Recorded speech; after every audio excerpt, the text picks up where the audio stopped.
எல்லா உறவுகளுக்கும் வணக்கம். நம்ம வீட்டு வாசல்ல சாதாரணமாக நிக்கிற ஒரு முருங்கை மரம், ஒரு பெண்ணோட வாழ்க்கைய மாத்தும்னு யாராவது நெனச்சு பார்த்துருப்பாங்களா? வெறும் ரூ. 100 தன் பயணத்த தொடங்கி, இன்னைக்கு பல நாடுகளுக்கு முருங்கை தயாரிப்புகளை ஏற்றுமதி செய்யும் முருங்கை ராணி பொன்னரசி அவர்களின் கதை இது. இது வெறும் லாபம் சம்பாதித்த கதையல்ல, இழப்புகளையும் அவமானங்களையும் கடந்து வந்த ஒரு வீராங்கனையின் கதை. பொன்னரசி அவர்களின் ஆரம்ப வாழ்க்கை மிகவும் எளிமையானது. ஒரு சாதாரண குடும்ப தலைவியாக இருந்த அவருக்கு சுயமாக ஏதாவது சாதிக்கணுன்ற துடிப்பு இருந்தது.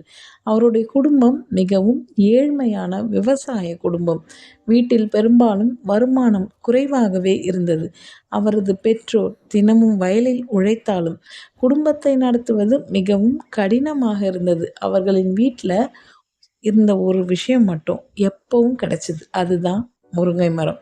அந்த மரத்துலேருந்து கிடைக்கிற முருங்கைக்காய், முருங்கை இலை அவர்களோட தினசரி உணவில் இருந்தது. ஆனால் அப்போ யாருக்கும் தெரியாது, அந்த முருங்கை மரம் தான் ஒரு நாள் அவர்களோட வாழ்க்கையை முழுசும் மாற்ற போகுதுன்னு. Educational struggles. பொன்னரசி படிப்பில் நல்ல மாணவி. ஆனால் குடும்பத்தோட பொருளாதார நிலை அவரை பல தடவைகள் படிப்பை நிறுத்துகிற நிலையில் கொண்டு வந்தது. பள்ளிக்கு செல்ல பஸ் கட்டணம் கூட இல்லாத நாட்கள் இருந்தது. பல நேரங்களில் அவங்க நடந்து தான் பள்ளிக்கு போவாங்க. சில சமயம் புத்தகம் வாங்கிறதுக்கு கூட பணம் இருக்காது. அவங்க நண்பர்களோட புத்தகங்களை பயன்படுத்தி தான் படித்து வந்தாங்க. ஆனால் ஒரு விஷயம் மட்டும் அவங்கள முன்ன கொண்டு சென்றது. அதுதான் ஒரு நாள் வாழ்க்கையை மாற்ற வேண்டும் என்ற கனவு. த டேர்னிங் பாயிண்ட் ஐடியா. ஒரு நாள் பொன்னரசி ஒரு முக்கியமான விஷயத்தை கவனிச்சாங்க. நம்முடைய கிராமத்தில் முருங்கை மரம் நிறைய இருக்குது. ஆனால் அந்த முருங்கை இலையெல்லாம் பல நேரங்களில் வெறுமனே வீணாக போகுது.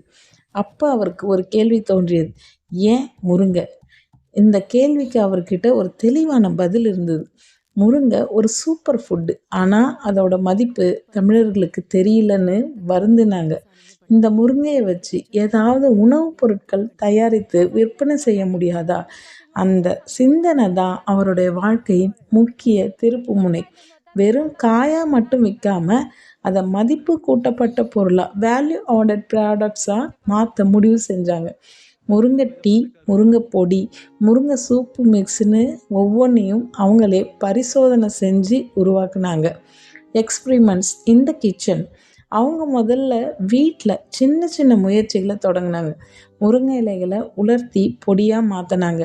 அதுலேருந்து பல வகையான உணவுப் பொருட்கள் உருவாக்க முயன்றாங்க. முருங்கை பவுடர், ஹெல்த் மிக்ஸு, ஹெர்பல் உணவுகள், ஆரோக்கிய உணவு தயாரிப்புகள். ஆனால் ஆரம்பத்தில் பல முயற்சிகள் தோல்வி தான் கொடுத்தது.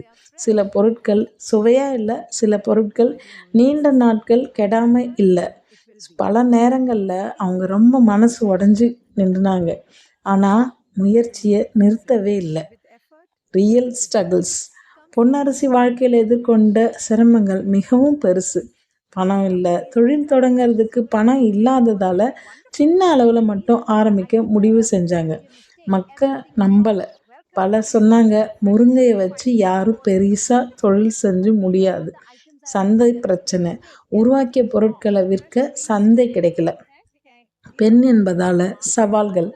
சிலர் அவரை குறைச்சி மதித்தாங்க. ஆனால் இது எல்லாம் இருந்தும் அவர் ஒரு விஷயம் மட்டும் நினச்சிக்கிட்டே இருந்தாங்க. ஒரு நாள் நான் வெற்றி பெறுவேன். Business growth. மெல்ல மெல்ல அவங்களோட முயற்சி பலன் கொடுக்க ஆரம்பிச்சது. அவங்க தயாரித்த முருங்கை பொருட்கள் மக்களுக்கு மிகவும் பிடிச்சு போனது. ஏன்னா அது மிகவும் ஆரோக்கியமான உணவு.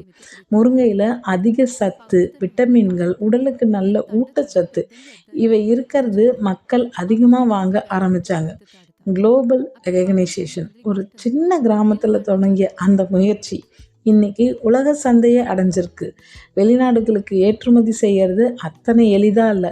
கடுமையான தர கட்டுப்பாடுகள் இருந்தன. பல முறை இவரது சரக்குகள் தர காரணங்களால் நிராகரிக்கப்பட்டுச்சு. ஆனால் அவங்க மனசு தளரவே இல்லை. ஒவ்வொரு தோல்வியும் அவருக்கு ஒரு பாடமாக தான் அமைஞ்சது. இயற்கையான முறையில் ரசாயனம் இல்லாமல் எப்படி நீண்ட நாட்களுக்கு கெடாமல் வச்சிருக்கிறதுன்ற நுட்பத்தை பல இரவுகள் தூக்கமின்றி உழைச்சு கண்டுபிடிச்சாங்க. இன்னைக்கு அமெரிக்கா, லண்டன், சிங்கப்பூர்னு உலக பல நாடுகள்ல இவரது பொன்னரசி முருங்கா பொருட்கள் போகுது. ஒரு கிராமத்து பெண்ணால ஆங்கிலம் பேச தெரியாம சர்வதேச சந்தையில நுழைய முடியுமான்ற சந்தேகத்தை உடைச்செறிஞ்சாங்க. இவரது தயாரிப்புகளோட தரம் தான் இவருக்கான அடையாளமா மாறுச்சு.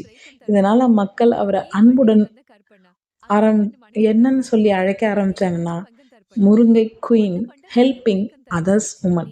பொன்னரசி வெற்றி பெற்ற பிறகு ஒரு முக்கியமான முடிவெடுத்தாங்க. தனி ஒரு ஆளா முன்னேறது வெற்றியே இல்லை. தன்னோட சேர்ந்து பல பெண்களை முன்னேற்றுவது தான் உண்மையான வெற்றின்னு நம்பினாங்க. அதனால அவங்க பல கிராம பெண்களுக்கு வேலை வாய்ப்பு கொடுத்தாங்க. இன்னைக்கு பல பெண்கள் அவரது தொழில வேலை செஞ்சு தங்கள் குடும்பத்தை நடத்துறாங்க. உங்ககிட்ட ஒரு ஐடியா இருக்கா? உலகம் கேலி செய்தா? கவலையே படாதீங்க. உங்களோட உழைப்பு மீது நம்பிக்கை வைங்க. மாரல் ஆஃப் த ஸ்டோரி என்ன சொல்ல வராங்க? பொன்னரசி வாழ்க்கை நமக்கு ஒரு பெரிய பாடம் சொல்லுது. வெற்றி பெறுவதற்கு பெரிய பணம் தேவையில்லை, பெரிய ஆதரவும் தேவையில்லை. தேவையானது ஒரு நல்ல யோசனை மற்றும் விடாமுயற்சி. ஒரு சாதாரண முருங்கை மரம் கூட ஒரு வாழ்க்கையை மாற்ற முடியும்னா, நம்முடைய கனவுகள் நிச்சயமா நம்ம உயரத்துக்கு கொண்டு செல்லும். இதுதான் முருங்கை மரத்திலிருந்து உலக சந்தை வரை சென்ற தமிழ்நாட்டு பெண் பொன்னரசியின் உண்மை வெற்றி கதை. பொன்னரசி அவங்களால முடிஞ்சிருந்தனா உங்களாலையும் முடியும். தொடங்குங்க. உலகம் உங்களுக்காக காத்திருக்கு. இது போன்ற உத்வேகமான பெண்களோட கதைகளை கேட்க நம்ம சேனலை சப்ஸ்கிரைப் பண்ண மறந்துடாதீங்க. உங்களுடைய அன்பும் ஆதரவும் எங்களுடைய மிக பெரிய பலம். நன்றி, வணக்கம்.